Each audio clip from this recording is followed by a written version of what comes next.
La Bible nous dit, si on peut ouvrir dans Marc 16, 17 et 18, il faut qu'il y ait des signes, il faut qu'il y ait des fruits qui montrent que réellement nous avons cru.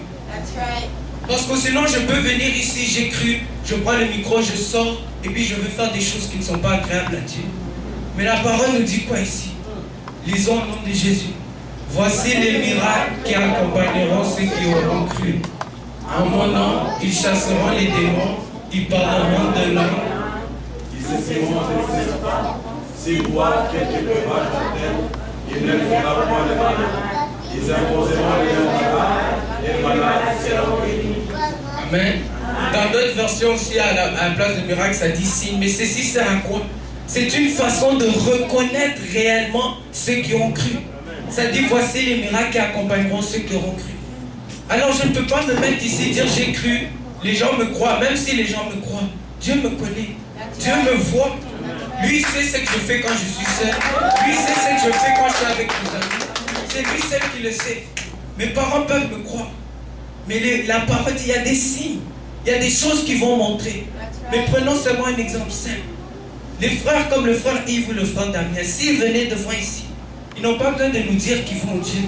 On le voit déjà pas. On le voit pas. Il y a des preuves qui le montrent. Il y a déjà des preuves qu'on peut dire, ok, non, celui-là, il y a des changements. Nous savons maintenant qu'il va au Dieu. Il y a une transformation dans son corps. Nous savons qu'il va au Dieu. Nous avons besoin de voir des signes. Si aujourd'hui, les gens avec qui tu faisais les choses avant, ils te voyaient, est-ce qu'ils vont dire ce n'est plus le même? Ou est-ce qu'ils vont dire oui, c'est lui, oh il a accepté, oh je ne savais pas. Est-ce que les gens reconnaîtront? Nous le voyons, il y a des preuves. Avant, quand on sortait avec lui, c'était seulement mentir. Mais maintenant, c'est comme si c'est seulement Christ. Je ne sais même pas de qui parle Christ. Il faut qu'il y ait des signes qui l'accompagnent. Il faut qu'il y ait des preuves qu'on reconnaisse. Ça, vraiment, c'est quelqu'un qui a cru. Amen. Amen. Acclamons un peu pour Jésus.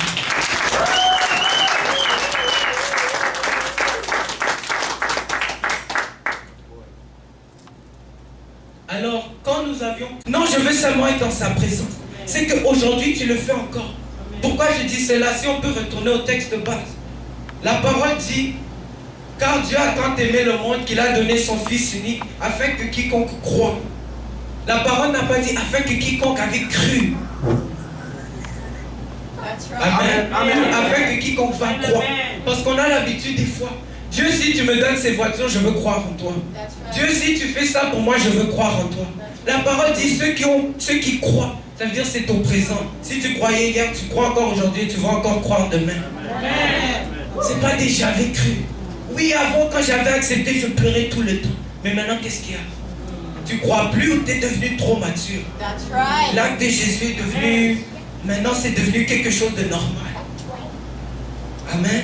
Amen. Si réellement on avait cru, on doit faire les mêmes choses là qui montrent qu'on avait cru. Amen. Amen. Amen. Il y a une chose qui nous sépare des païens. Oui, bien sûr, il y en a qui disent que Jésus n'existe pas du tout. Mais il y en a qui disent une chose, ils disent quoi?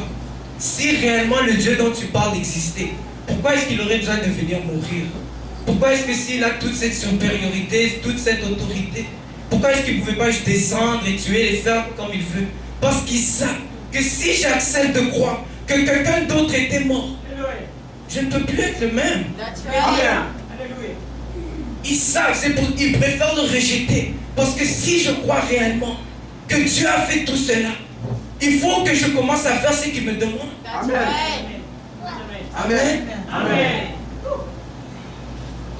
Si on peut aussi ouvrir maintenant dans Galates chapitre 5, versets 16 à 22.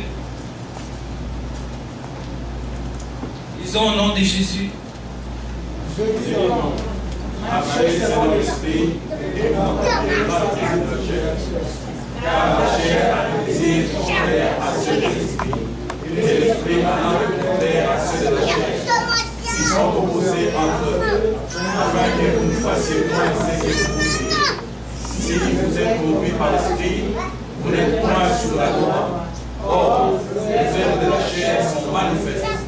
Ce sont la publicité, la pureté, la dissolution, l'idolâtrie, la magie, les inimitiés, les querelles, les jalousies, les animosités, les disputes, les divisions, les sectes, l'envie, l'ivrognerie, les excès d'état et les choses semblables. Je vous dis d'avance, comme je l'ai déjà dit, que ceux qui commettent de telles choses n'hériteront point le royaume de Dieu. Amen. Arrêtons-nous là un peu. Qu'est-ce qu'il vient de nous dire? Il vient de nous parler des fruits de la chair. Et qu'est-ce qu'il dit à la fin? C'est ça qui est intéressant.